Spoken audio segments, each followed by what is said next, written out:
Hey guys, welcome to Devbhoomi career point. तो कैसे हैं आप लोग? I hope you all are doing great. तो देखिए, कंप्यूटर के महत्वपूर्ण एमसीक्यूज पार्ट 26 है। आगे बढ़ने से पहले दोस्तों आपके एक सवाल का जवाब देना चाहूँगा। काफ़ी लोग मेरे को मैसेज करते हैं और बोलते हैं कि यूके ट्रिपल एससी का जो ग्रुप सी का सिलेबस है, ऑफिशियल सिलेबस, उसमें कंप्यूटर नहीं दिया गया है। लेकिन दोस्तों मैं आपको बताना चाहूँगा, जीएस का जो सिलेबस है ना, उसको ध्यान से आप पढ़िए। वहाँ पे आपको एक टर्म दिखेगी, कंप्यूटर एवं सूचना प्रौद्योगिकी।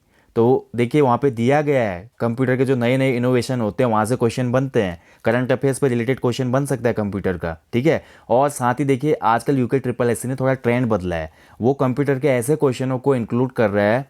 आप कोई भी प्रीवियस एग्जाम पेपर लेकर देखिए, वहाँ पर इक्का दुक्का क्वेश्चन कंप्यूटर के बनते हैं।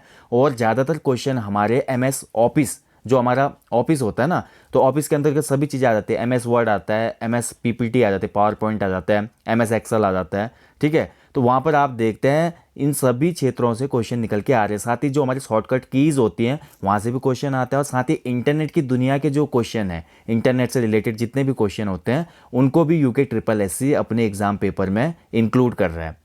तो बिल्कुल भी यहाँ पे भ्रम में ना रहें। इक्का दुक्का क्वेश्चन आप कोई भी एग्जाम देखिए, प्रीवियस एग्जाम, वहाँ पे कंप्यूटर के क्वेश्चन आपको जरूर देखने को मिलेंगे, ठीक है। इसके साथ साथ सेंट्रल लेवल के जो वरीयस एग्जाम होते हैं वहाँ पर कंप्यूटर के क्वेश्चन बनते हैं, तो उसके लिए बेनिफिशियल टेस्ट सीरीज है।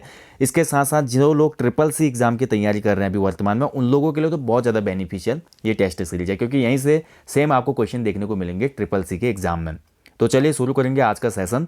और देखिए जितने भी हमारे अन्य टेस्ट सीरीज आ रहे हैं यूके, जैसे आज कंप्यूटर की तो 26 है, इसके साथ यूके जीके टेस्ट सीरीज, सामान्य हिंदी टेस्ट सीरीज, और इसके साथ साथ जीके की टेस्ट सीरीज, इनको आपने बहुत, मतलब बोल सकता हूँ कि मैं आपको इनको जेन्युइनली फॉलो करना है, क्योंकि बहुत ज़्यादा बेनिफिट आपको एग्जाम में मिलेगा इन टेस्ट सीरीजों का, ठीक है। चलिए आज का पहला क्वेश्चन आपके सामने है, निम्न में से किस बार के द्वारा पेज की वर्तमान स्थिति का पता चलता है, ठीक है। आपने कोई पेज ओपन किया है तो उसकी करंट सिचुएशन का पता किस बार से चलता है? तो ये पता चलता है हमें, राइट आंसर हो जाएगा इसका स्टेटस बार, ठीक है। ऑप्शन सी इसमें सही आंसर है, स्टेटस बार। चलिए बढ़ते हैं अगले क्वेश्चन की तरफ। निम्न में से कौन सा एक वेब ब्राउजर है? बताइए इनमें से कौन सा वेब ब्राउजर है, ठीक है। तो देखिए फायरफॉक्स, मोजिला और नेविगेटर, ये सभी हमारे वेब ब्राउज़र होते हैं, ठीक है। आज की डेट में हम देखते हैं ज़्यादातर एंड्रॉयड जो फ़ोन है वहाँ पे हमको गूगल क्रोम, ठीक है, गूगल क्रोम एक बहुत ही पॉपुलर ब्राउज़र है। क्रोम में ही हम सर्च करते हैं ना ज़्यादा। इसके साथ साथ देखिए हमारा ओपेरा मिनी जो होता है, ओपेरा मिनी भी हमारा एक ब्राउज़र है, ठीक है। यूसी ब्राउज़र भी था लेकिन उसको बैन कर दिया गया क्योंकि चाइना बेस्ड है वो। अब काफ़ी लोग यूज भी करते हैं उसको, वो भी एक ब्राउज़र है, ठीक है। वेब ब्राउज़र एक ऐसा स्पॉट है जहाँ पर हम किसी वेबसाइट को जाके सर्च करते हैं, ठीक है। सिंपल भाषा में मैं बताना चाहूँगा आपको, तो Firefox, Mozilla, navigator, Google Chrome, opera mini, ये सभी हमारे वेब ब्राउज़र होते हैं। चलिए बढ़ते हैं अगले क्वेश्चन की तरफ। अधिकांश वेबसाइटों में मेन पेज डैश डैश होता है जो वेबसाइट के बाकी पेजों के लिए द्वारा काम करता है, ठीक है। क्वेश्चन शायद पूरा आ नहीं पाया यहाँ पे। अधिकांश वेबसाइटों में मेन पेज डैश डैश होता है जो वेबसाइट के बाकी पेजों के लिए द्वार का काम करता है। मतलब क्या बोलेंगे इसको? सिंपली ये पूछा जा रहा है कि अधिकांश वेबसाइटों का जो मेन पेज होता है उसको क्या कहते हैं। ये क्वेश्चन रिपीटेड है, इसको होम पेज कहा जाता है। जैसे हम कोई भी वेबसाइट इंटर करते हैं ना अपने ब्राउज़र में, मैं गूगल क्रोम में गया, मैंने यूके ट्रिपल एस सी की ऑफिशियल वेबसाइट डाली, SSC.uk.gov.in। तो जैसे मैं इस वेबसाइट को एंटर करता हूँ तो जो पहला पेज खुलता है वेबसाइट का या इस साइट का, उसी को होम पेज कहा जाता है, ठीक है। चलिए बढ़ते हैं अगले क्वेश्चन की तरफ। इनमें से कौन सा सर्च इंजन नहीं है? ये भी अच्छा क्वेश्चन है। तो दिए गए विकल्पों में सर्च इंजन कौन सा नहीं है? तो बहुत सिंपल है, देखिए जीमेल जो है दोस्तों, ये हमारा ईमेल होस्टिंग एक बोल सकते हैं कि प्रदाता है जो ईमेल सर्विस प्रोवाइड करवाता है, जीमेल। बाकी जो याहू है, गूगल है और हार्डबॉट है, ये सभी हमारे क्या है, सर्च इंजन है। जिनमें आज की डेट में मैं बोलूँ, विश्व का जो सबसे प्रसिद्ध सर्च इंजन है वर्तमान में, या सबसे ज़्यादा लोगों के द्वारा फॉलो किया जाता है, वो गूगल है, ठीक है। गूगल सर्च इंजन सबसे बड़ा है। आप गूगल पे कुछ भी सर्च करते हैं तो कुछ ना कुछ जो भी कीवर्ड्स डालते हैं तो उसका कुछ ना कुछ आपको उत्तर देखने को मिलता है वहाँ पे, ठीक है। तो गूगल सबसे बड़ा सर्च इंजन है वर्तमान डेट में। और बात करें यहाँ पे जीमेल की, तो जीमेल एक आपको ईमेल सर्विस प्रोवाइडर है, ठीक है, ध्यान रखेंगे। चलिए बढ़ते अगले क्वेश्चन की तरफ। जब आप एक वेब ब्राउज़र स्टार्ट करते हैं तब ब्राउज़र में लोड लेने वाला पहला वेब पेज क्या कहलाता है, ठीक है। ब्राउज़र हो गया, इसको सही करना। जब आप कोई वेब ब्राउज़र स्टार्ट करते हैं तब ब्राउज़र में लोड लेने वाला पहला वेब पेज इनमें से क्या कहलाता है? फिर से सेम क्वेश्चन आ गया है। तो पहला पेज होम पेज कहलाता है, ठीक है। चलिए बढ़ते अगले क्वेश्चन की तरफ। निम्न में से सबसे पहला ग्राफिकल वेब ब्राउज़र कौन सा माना जाता है? तो सबसे पहला ग्राफिकल वेब ब्राउज़र कौन सा था? बहुत अच्छा क्वेश्चन है। तो सबसे पहले ग्राफिकल वेब ब्राउज़र जो डेवलप हुआ था उसका नाम था मोज़ोइक, यानी कि ऑप्शन डी इसमें सही आंसर है, मोज़ोइक। बढ़ते हैं अगले क्वेश्चन की तरफ। पहला graphical web browser dash dash ने बनाया था, ठीक है। तो हमने ऊपर पढ़ा, देखिए पहला ग्राफिकल वेब ब्राउज़र था मोज़ोइक, और इस मोज़ोइक वेब ब्राउज़र को बनाने वाला व्यक्ति था मार्क एंडरसन, यानी कि ऑप्शन बी इसका सही उत्तर है, मार्क एंडरसन। चलिए बढ़ते अगले क्वेश्चन की तरफ। वेब ब्राउज़र को डैश डैश भी कहा जाता है, तो वेब ब्राउज़र को क्या कहा जाता है इनमें से? तो वेब ब्राउज़र को वेब क्लाइंट्स भी कहा जाता है, ठीक है। ऑप्शन ए इसमें सही उत्तर हो जाएगा, वेब ब्राउज़र को वेब क्लाइंट्स भी कहा जाता है। चलिए नेक्स्ट क्वेश्चन की तरफ बढ़ते हैं। अगला क्वेश्चन है, वेब पेजों को एक पेज पर ग्राफिक्स व अन्य फाइल्स के साथ सेव किया जाता है जिन्हें डैश डैश कहा जाता है। अच्छा क्वेश्चन है।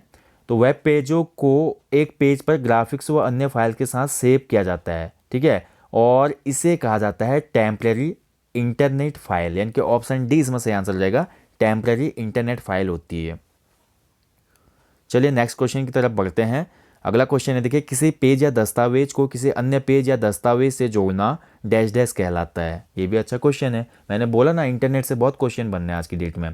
तो देखिए अगर हमारी कोई वेबसाइट है, उस पर मैंने कोई पेज बनाया है, ठीक है, अब उस पेज के साथ मैं किसी अन्य पेज को जोड़ना चाहूँगा, तो इस पेज पे मैंने लिखा होगा जो भी, लास्ट में मैंने यहाँ पे एक लिंक छोड़ी होगी, इस लिंक को जैसे कोई प्रेस करेगा तो दूसरा पेज ओपन हो जाएगा, ठीक है, और इस प्रकार के लिंकों को कहा जाता है हाइपर लिंक, यानी कि ऑप्शन सी इसमें सही उत्तर है, हाइपर लिंक। चलिए बढ़ते हैं अगले क्वेश्चन की तरफ। इंटरनेट एक डैश डैश का नेटवर्क है। अच्छा क्वेश्चन है, देखिए इंटरनेट किसका नेटवर्क है? तो देखिए इंटरनेट एक नेटवर्क्स का नेटवर्क है, ठीक है। तो इंटरनेट बोलते हैं ना, पूरा जाल है ये, इंटरनेशनल नेट बोलते हैं इसको, पूरा जाल है, एक तंत्र है ये। तो नेटवर्क्स का भी नेटवर्क कहलाता है इंटरनेट, यानी कि ऑप्शन सी इसमें सही आंसर हो जाएगा। अगला क्वेश्चन है, देखिए इंटरनेट के लिए आवश्यक है, अगर आप इंटरनेट चलाना चाहते हैं तो इनमें से कौन कौन सी चीज़ें आवश्यक होती हैं, ठीक है। तो देखिए राइट आंसर हो जाएगा इसका ऑप्शन डी, इनमें से सभी जो भी हैं, उपयुक्त सभी। आईएसपी से एक अकाउंट होना चाहिए आपका, एक कंप्यूटर मोडेम के साथ होना चाहिए आपका, मोडेम होगा तभी नेट चलेगा, और टेलीफोन लाइन। बहुत सी ऐसी हमारी सर्विस प्रोवाइडर होते हैं इंटरनेट की जो टेलीफोन लाइन भी कंपलसरी देते हैं, जैसे बीएसएनएल वगैरह हो गई, ठीक है। बीएसएनएल में पहले आप टेलीफोन लाइन लेते हैं, तब जाके बीएसएनएल का आपको वाईफाई मिलता है, या जो सर्विस है बीएसएनएल की तब वो प्रोवाइड करवाते हैं, ठीक है, लोकल एरिया नेटवर्क। तो ये सभी चीज़ें आवश्यक है। आईएसपी देखिए इंटरनेट सर्विस प्रोवाइडर होता है, ध्यान रखेंगे, इंटरनेट सर्विस प्रोवाइडर से एक अकाउंट होना जरूरी है आपका, ठीक है। आईपी एड्रेस भी बोलते हैं, जैसे आप कोई भी, जैसे कंप्यूटर पे मैं कोई वेबसाइट वगैरह चला रहा हूँ तो मेरा आईपी एड्रेस भी ट्रेस होता है उसमें। आईपी एड्रेस का मतलब होता है इंटरनेट प्रोटोकॉल, ठीक है। तो ये कुछ महत्वपूर्ण टर्म होती हैं जो आपको पता होनी चाहिए। तो दोस्तों ये था कंप्यूटर के महत्वपूर्ण एमसीक्यूज पार्ट 26। जल्दी मिलेंगे अगले पार्ट के साथ, तब तक आप लोग अच्छे से अपनी स्टडी करें, और जितने भी हमारे टेस्ट सीरीज आते हैं उनको फॉलो करें चैनल पे। साथ ही जो वरियस टॉपिक आते हैं मैं आपको देते रहता हूँ, कभी उत्तराखंड जीके ऑनलाइनर्स देता हूँ, कभी उत्तराखंड की महान विभूतियाँ, कभी उत्तराखंड के करंट का टॉपिक, साथ ही कभी जीके जीएस का टॉपिक भी आ जाता है। अभी लास्ट टॉपिक हमने आपको दिया था दिल्ली सल्तनत, एक ही पूरा कंप्लीट वीडियो जिसमें दिल्ली सल्तनत के सभी महत्वपूर्ण 100 क्वेश्चनों का संकलन था। तो ऐसे वीडियो जो भी होते हैं उनको जरूर देखिएगा, ठीक है, क्योंकि क्विक रिवीजन होता है ये आपका, आप जितनी भी पढ़ाई करें उनका रिवीजन ही तो यहाँ पे टेस्ट सीरीज होती है, इसलिए आपको फॉलो करना है, ठीक है। और साथ ही अगर आप प्रैक्टिस सेट वगैरह अटैम्प्ट करना चाहते हैं फुल लेंथ ग्रुप सी के, तो हमारी वेबसाइट और हमारी एप्लीकेशन को फॉलो करें। हमारी एप्लीकेशन को आप गूगल प्ले स्टोर से डाउनलोड कर सकते हैं, जिसका लिंक मैंने इस वीडियो के डिस्क्रिप्शन बॉक्स में दिया है। So guys thank you for watching, अच्छे से अपनी स्टडी करें, अपना ध्यान रखें। जय हिंद, जय उत्तराखंड।